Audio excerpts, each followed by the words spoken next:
예, 한국장은 참 그지 같은 장입니다. 그래서 상당히 지금 실망하시는 분도 많이 계실 거예요. 그리고 미장으로 넘어가려고 하신 분도 계실 겁니다. 오늘 제가 드릴 말씀은 미장이 위기고 한국장이 기회다라는 말씀을 좀 드려보고 싶습니다. 조금 위험할 수 있는 발언이지만은 그래도 좀 소신 있게 말씀드려보고 싶습니다. 몇 가지 근거를 좀 말씀을 드릴게요. 우선 첫 번째로는 환율입니다. 여러분들이 뭐 아시겠지만 미장으로 넘어가는 건 좋은데요. 지금 달러 가치가 너무 좋아서 보시면은 1,300, 1,400원이 넘었잖아요.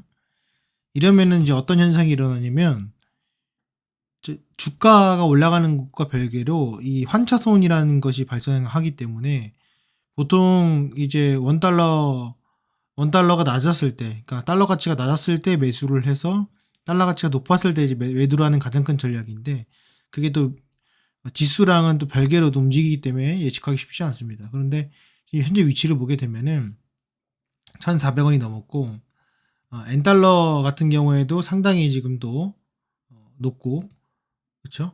그다음에 뭐 달러 유로도 좀 보시면은 얘는 조금 이게 다른 게 엄청 떨어졌습니다. 그래서 제가 이 드리고 싶은 말씀은 이게 비슷하게 흘러가야 되는 다르게 흘러가는 이유가 조만간 미국에서 이익 실현에 대한 자본 유출이 분명히 있을 것이다라는 거 좀 말씀을 좀 드려보고 싶고 지금 아직 선반영이라고 좀 생각이 들어요. 트럼프가 당선돼서 자국 무역주의를 해서 어떻게 해서 떨어지겠다?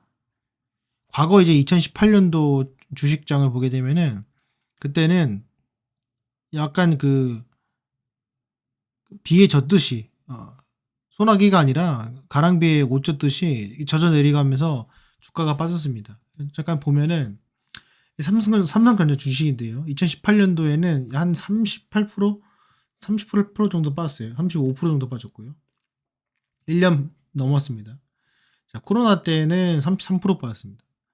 그리고 이제 최고점 찍고 반도체 적자 나면서 CPI 지수 급등하고 난리 브루스를 쳤을 때가 인플레이션이라고 이제 금리 올렸을 때 46%. 근데 이 기간이 이제 거의 2년이죠. 근데 지금 보면은 여기서부터 보면은 40%가 빠졌어요. 이 몇 개월이냐면은 몇 개월 되지도 않아요, 이거. 7, 8, 9, 10. 그죠? 4개월. 4개월 반 남짓입니다. 이걸 보면서 많은 사람들이 뭐 어떻게 말씀을 하시냐면 3만전자, 4만전자 내려간다. 이렇게 말씀을 하십니다. 근데 그런 얘기가 나오고 여러분들이 아시겠지만 역발상 기법이라고 모든 사람들이 떨어진 이유를 알고 있어요. 왜? 트럼프 때문에. 왜? 삼성전자가 HBM3를 못하기 때문에. 자국무역주의를 하기 때문에. 환율이 올라가기 때문에. 이런 걸 다 얘기할 수 있지만 모두가 그런 방향으로 얘기를 하고 그 모든 이유가 모두가 알고 있다면은 그거는 이제 역발상의 기법의 하나의 조건이 된다라는 거. 1,400원이 되면은 이익 실현을 하게 되고 미국에서 결국에는 금리 인하를 할 수밖에 없다. 왜냐하면 부채를 너무 많이 찍었기 때문에 이 부채 비용에 대한 이자 비용에 대한 감당을 할 수가 없다. 그렇게 되면은 결국에 금리 인하를 할 수밖에 없고 금리 인하가 되면 자연스럽게 달러 가치가 떨어지게 되고 그렇게 되면은 그 돈이 결국에는 저평가 가치주로 들어가게 됩니다. 그렇게 되면 결국 삼성전자 같은 주식 같은 경우에는 배당을 주기 때문에 배당 수익률이 2%가 넘게 됩니다. 그러면 배당 수익이 2%, 2.5%, 2.6% 이렇게 되게 되면은 어, 상당히 괜찮거든요. 왜냐하면 시장 수익률 더하기 이제 배당 수익률까지 포함이 되니까. 그러면 이제 미국에 있는 돈들이 이제 흘러 나오게 된다라는 것이고 그런 점들을 봤을 때 제가 판단했을 때는 지금 시장 자체가 상당히 힘들고 공포스럽고 한국장을 하면은 약간 미친놈 소리를 듣고 비트코인을 하라는 소리가 여기저기서 들리고 그리고 미장으로 가라고 하는 사람들이 많이 있는데 결국에는 지금 미장 가면 여러분들 1달러가 하려면 1,400원 줘야지 1달러 줘요. 나중에 이거 1,400원, 1,400원짜리가 1,200원 되면요. 예? 내가 15% 올라도 15% 올라간 게 아니에요. 그냥 또이또입니다. 그러니까 지금 결국에는 현재 주가에서 미국 주가가 15% 올라간다 하더라도 그쵸? 달러 가치가 떨어지게 되면은 아무짝에 의미 없는 투자가 되거든요. 그런 것들을 이제 모르고 그냥 투자해라 이렇게 여러 가지 커뮤니티나 유튜브에서 얘기를 하지만은 이렇게 좀 말씀을 드려보고 싶고, 감히 제가 좀 말씀을 드려보자면은 주가를 떠나가지고 지금 여기 신용을 좀 볼게요. 신용을 잠깐 보면은 증시 주변 자금 흐름을 보면은 뭐 오늘 것까지 아직 반영은 안 됐지만은 신용이 이제 거의 바닥까지 왔습니다. 신용이 이제 거의 바닥 상태에 와 있고 17조 이렇게 와 있고, 이 과거로 쭉 여기가 좀 넘겨 보면은 쭉 제가 볼게요. 과거 이제 잘 나갔을 때는 막 23조, 22조 이랬는데 지금 뭐 이때 코로나 때 좀 볼게요. 코로나 때 보면은 어디까지 빠지냐면은 이게 10조까지 빠져요. 10조까지 빠지고 전체가 더 빠지면은 6조까지 이렇게 빠집니다. 이런 상황이에요. 10조 정도. 이때는 너무나도 특이한 상황이고, 지금 현재는 결국에는 미국과의 어떤 관계, 그런 이유로 인해서 좀 주가가 많이 빠지고 있다. 이렇게 좀 말씀드리고 싶고, 환율 때문에 더 그런다 말씀드리고 싶습니다. 그래서 여러분도 아시고 저도 알고 여기 보시는 모든 분들이 알고 있는 내용들이기 때문에 조금 힘드시더라도 지내다 보면은 지금의 힘듦보다는 좀 나아질 거라 저는 생각을 합니다. 그리고 지금 주가를 보게 되면은 상당히 힘들잖아요. 지금 보면은 고점 대비 빠진 것도 이만큼 빠진 것도 그렇고, 얘가 지금 뭐 코스피가 지금 뭐 이렇게 들락날락거리니까 상당히 힘듭니다.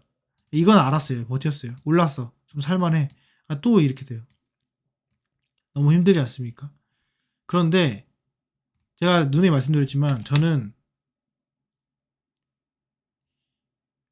거꾸로 얘기해서 코스피가 정말로 2022년도 전 저점까지 내려갈 것이냐? 이거는 저는 조금 아니라고 봐요. 뭐 물론 갈 수도 있겠죠. 뭐 다시 회귀할 수도 있겠죠. 회귀하겠지만은 지금 이렇게 쓰리바닥과 이 장기간 낮은 기울기로 이제 올려 세운 이 추세, 그리고 전체적인 추세를 봤을 때는 지금 정도면은 마무리가 돼야 되지 않을까라는 생각을 좀 해보고, 뭐 아시겠지만은 2008년도 리먼 브라더스 사태도 보면은 이 월봉상 보시면은 하나 지금 보세요. 하나, 둘, 셋, 넷, 다섯 개가 제일 많이 나왔죠. 근데 실질적으로는 네 개 정도예요. 떨어진 거 제외하면은 많아야 네 개, 다섯 개 정도. 근데 지금 보시면은 적게 보면은 네 개 정도 떨어졌죠. 그 추세가 어느 정도 완성이 됐고 의미 있는 저점이 나왔고 추세가 형성이 되어 있습니다. 그래서 이런 부분을 봤을 때 두려운 건 맞죠. 두려운 건 맞으나 두려워할 단계인가 다시 한번 생각해 볼 필요가 있고, 그리고 저희가 항상 얘기하지만은 우리 대중이 되지 말자라는 얘기를 많이 합니다. 그런데 이런 시점이 오면은 항상 대중이 되더라고요. 대중이 되지 말아야 되는데 항상 이런 시점 오면은 뭐 한국이 망했니, 한국장이 망했니, 뭐 다시 뭐 3차 대전이 나오니 별의별 소리들이 나옵니다.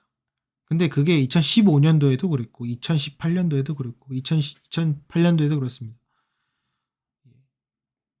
내가 맡기던 국민은행, 내가 맡기던 어떤 은행이 2008년도에 망했다 생각해 보세요. 그래서 갑자기 내가 믿었던 예를 들어서 내가 맡겼던 국민은행의 예금이 돈을 못 받아요. 파산했어요. 진짜 이거 나라 망하는 거 아니야? 근데 그때가 기회죠. 마찬가지로 망하진 않습니다. 이 주식시장이. 뭐 대공황이 오면은 뭐 다 오잖아요. 대공황이. 근데 대공황이 들어와서 주식을 못하면 주식을 하지 말아야죠. 그렇지 않습니까? 어쨌건 오늘은 그냥 조금 이 한국 주식을 투자하시는 분들에게 대한 조금이나마 위안, 그리고 조금 멘탈을 다지는 그런 영상을 좀 준비를 했습니다. 도움이 되실지 모르겠지만은 제가 채널을 시작한 게 이제 2019년도 11월 달이었습니다. 코로나가 터지고 나서 고심해서 지금이 기회다라고 말씀을 드렸고 벌써 5년이 지났습니다. 이 5년이 또 위기가 온다고 말씀을 드렸는데 그 위기가 왔어요. 근데